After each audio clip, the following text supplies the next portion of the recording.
ദൈവനാമത്തിന് മഹത്വം ഉണ്ടാകട്ടെ. ക്രിസ്തീയ സഹോദരിയുടെ എല്ലാ ശ്രോതാക്കൾക്കും യേശുക്രിസ്തുവിന്റെ നാമത്തിൽ സ്നേഹവന്ദനം. രാജാക്കന്മാരുടെ 2-ാം പുസ്തകം 5-ാം അധ്യായം 2-3 വാക്യങ്ങളെ അടിസ്ഥാനമാക്കി ഈ 8-ാം ദിവസവും ധ്യാനചിന്തകൾ പങ്കുവയ്ക്കുവാൻ സഹായിക്കുന്നതോർത്ത് കർത്താവിനെ സ്തുതിക്കുന്നു. 2 രാജാക്കന്മാർ 5-ാം അധ്യായം അതിൻ്റെ 3-ാം വാക്യം നമുക്ക് വായിക്കാം. അവൾ തൻ്റെ യജമാനത്തിയോട്, യജമാനൻ ശമര്യയിലെ പ്രവാചകന്റെ അടുക്കൽ ഒന്ന് ചെന്നെങ്കിൽ അവൻ അവൻ്റെ കുഷ്ഠരോഗം മാറ്റിക്കൊടുക്കുമായിരുന്നു എന്ന് പറഞ്ഞു. ഒരാളുടെ കോമൺ സെൻസ് നന്നായിട്ട് ഉപയോഗപ്പെടുത്താനും മറ്റുള്ളവരോട് സഹതാപം തോന്നാനും മറ്റുള്ളവരുടെ നന്മ ആഗ്രഹിച്ച് എന്തെങ്കിലും ചെയ്യാനും അതുപോലെ ഒരു പ്രശ്നം പരിഹരിക്കാനായിട്ട് ഇനിഷ്യേറ്റീവ് എടുക്കാനും ഒക്കെ കഴിയണമെങ്കിൽ നല്ല സന്തോഷമുള്ള ഒരു മനസ്സ് വേണം. സ്വന്തം കഷ്ടതകളുടെ നടുവിലും സന്തോഷത്തോടെ ഇരിക്കാൻ കഴിയുന്ന ആളുകളുണ്ട്. അവരിലാണ് ഈ ഗുണങ്ങളൊക്കെ കാണാറുള്ളത്. എന്നാൽ നമ്മുടെ കഥാപാത്രം ഇതൊക്കെ ചെയ്തപ്പോൾ അവളുടെ സാഹചര്യം സന്തോഷം നൽകുന്നതായിരുന്നില്ല, മറിച്ച് കഷ്ടതകളുടെ നടുവിലായിരുന്നു അവൾ. സാഹചര്യങ്ങളൊക്കെ അനുകൂലമായിരിക്കുമ്പോൾ ഈ ക്വാളിറ്റീസ് ഒക്കെ നമ്മിലുണ്ടാകും. ഈ പെൺകുട്ടി വലിയ കഷ്ടതയിലൂടെ കടന്നു പോകുന്നവൾ ആയിരുന്നു. ബാല്യത്തിൽ തന്നെ എല്ലാം നഷ്ടപ്പെട്ടവൾ. അവൾക്ക് സ്വന്തം നാട് നഷ്ടപ്പെട്ടു, വീട് നഷ്ടപ്പെട്ടു, മാതാപിതാക്കൾ നഷ്ടപ്പെട്ടു, സഹോദരങ്ങൾ നഷ്ടപ്പെട്ടു, സുഹൃത്തുക്കളെ നഷ്ടപ്പെട്ടു. വീട്ടിൽ ശീലിച്ചു വന്ന ഇഷ്ടമുള്ള ഭക്ഷണം നഷ്ടമായി, ഇഷ്ടമുള്ള സമയത്ത് കാര്യങ്ങൾ ചെയ്യുവാനുള്ള സ്വാതന്ത്ര്യം നഷ്ടമായി. ജോലിക്കായിട്ടോ വിവാഹം മൂലമോ നാട് വിട്ട് പോകേണ്ടി വരുന്ന ധാരാളം സഹോദരിമാരുണ്ടല്ലോ. ചെല്ലുന്ന ഇടങ്ങളിൽ പ്രതീക്ഷകൾക്ക് വിരുദ്ധമായി കാര്യങ്ങൾ സംഭവിക്കുമ്പോൾ ചിലർ അതിനെ കഷ്ടതയായി കണക്കാക്കാറുണ്ട്. ചിലരുടെയെങ്കിലും അവസ്ഥ ഒരു പക്ഷെ കഷ്ടത തന്നെയായിരിക്കാം. എങ്കിലും നാം ആലോചിച്ച് മനസ്സിൽ തീരുമാനിച്ച പല പ്രതീക്ഷകളോടും കൂടി അത്തരം ഇടങ്ങളിലേക്ക് പോകുന്നതാണ്. എന്നാൽ ഈ പെൺകുട്ടിയെ തനിക്ക് യാതൊരു താല്പര്യവുമില്ലായിരുന്നപ്പോൾ അന്യനാട്ടിലേക്ക് ബലമായി പിടിച്ചുകൊണ്ട് പോയതാണ്. തൻ്റെ ബുദ്ധിമുട്ടുകളെ ഓർത്ത് എപ്പോഴും സങ്കടപ്പെട്ടുകൊണ്ടിരിക്കുന്ന ഒരു വ്യക്തിക്ക് മറ്റുള്ളവരുടെ ബുദ്ധിമുട്ടുകളെ മനസ്സിലാക്കാനോ അവരോട് സഹതപിക്കാനോ അവരുടെ നന്മ ആഗ്രഹിക്കാനോ ഒന്നും കഴിയണമെന്നില്ല. ഈ പെൺകുട്ടി അവരുടെ ജീവിതത്തിൽ സംഭവിച്ച ദുരന്തങ്ങളിൽ അവരുടെ അവസ്ഥകളെ ഓർത്ത് എപ്പോഴും സങ്കടപ്പെട്ടുകൊണ്ടിരിക്കുന്ന ഒരാളായിരുന്നുവെങ്കിൽ ഈ കാര്യങ്ങളൊന്നും അവൾക്ക് ചെയ്യുവാൻ ആകുമായിരുന്നില്ല. ഒരു വിശ്വാസിക്ക് കഷ്ടതയുടെ നടുവിൽ ഉണ്ടായിരിക്കേണ്ട ക്വാളിറ്റിയാണ് സന്തോഷമെന്ന് വേദപുസ്തകം നമ്മെ പഠിപ്പിക്കുന്നുണ്ട്. ഒരു വിശ്വാസിയെ സംബന്ധിച്ചിടത്തോളം കഷ്ടതകൾ വിശ്വാസത്തിൻ്റെ പരിശോധനയാണെന്നും അതിൽ സന്തോഷിക്കുകയാണ് വേണ്ടതെന്നും യാക്കോബിൻ്റെ ലേഖനം 1-ാം അധ്യായത്തിൽ പറഞ്ഞിട്ടുണ്ട്.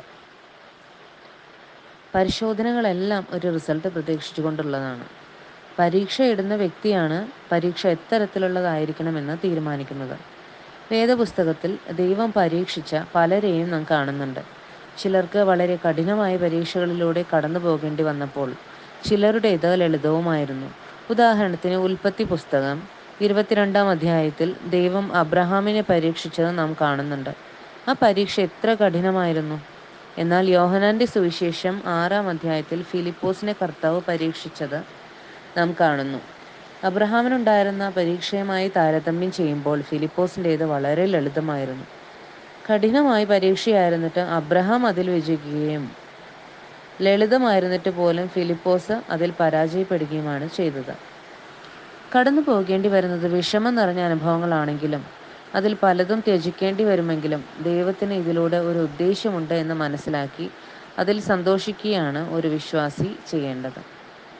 കഷ്ടതകളിൽ ദൈവിക ഉദ്ദേശം മനസ്സിലാക്കാൻ ആഗ്രഹിച്ചുകൊണ്ട് അവയെ സന്തോഷത്തോടെ അഭിമുഖീകരിക്കുമ്പോൾ കൈവരുന്ന ഒരു അനുഗ്രഹീത ക്രിസ്തീയ നന്മയാണ് സ്ഥിരത. ഇങ്ങനെ കൈവരിക്കുന്ന സ്ഥിരത ഒന്നിലും കുറവില്ലാതെ സമ്പൂർണ്ണരാകുവാൻ അഥവാ ആത്മീക പക്വതയുള്ള വിശ്വാസികളായി മാറ്റുവാൻ സഹായിക്കുമെന്നതാണ് ഈ പരീക്ഷയുടെ പിന്നിലുള്ള ദൈവിക ഉദ്ദേശം. അതായത് ക്രിസ്തീയ ജീവിതത്തിൽ നാം വളരണമെന്ന് കർത്താവ് ആഗ്രഹിക്കുന്നതുകൊണ്ട് കർത്താവിനായി കൂടുതൽ പ്രയോജനപ്പെടാൻ കഴിയുന്ന ഉത്തരവാദിത്വത്തിലേക്ക് അവൻ നമ്മെ നയിക്കും. വലിയ ഉത്തരവാദിത്തങ്ങളോട് കൂടെ സ്വാഭാവികമായും വലിയ പ്രതിസന്ധിയും ഉണ്ടാകും. അവയെ തരണം ചെയ്യാനുള്ള പ്രാപ്തി നമുക്കുണ്ടാകേണ്ടതിനാണ് പരീക്ഷകൾ കർത്താവ് ജീവിതത്തിൽ അനുവദിക്കുന്നത്. സ്ഥിരത എന്നാൽ ഏറ്റക്കുറച്ചിലുകൾ ഇല്ലാതിരിക്കുക എന്നതാണ്.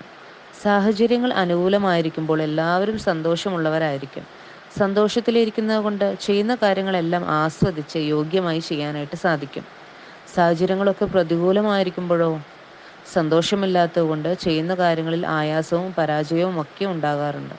എന്നാൽ സാഹചര്യങ്ങൾ പ്രതികൂലമായിരിക്കുമ്പോൾ സന്തോഷത്തോടെ ഇരിക്കാൻ കഴിഞ്ഞാലോ, പ്രതികൂല സാഹചര്യങ്ങളിലും നമുക്ക് അനുകൂല സാഹചര്യങ്ങളിൽ എന്ന പോലെ തന്നെ ശാന്തമായ മനസ്സോടുകൂടി നന്നായി ചെയ്യുവാനായിട്ട് കഴിയും.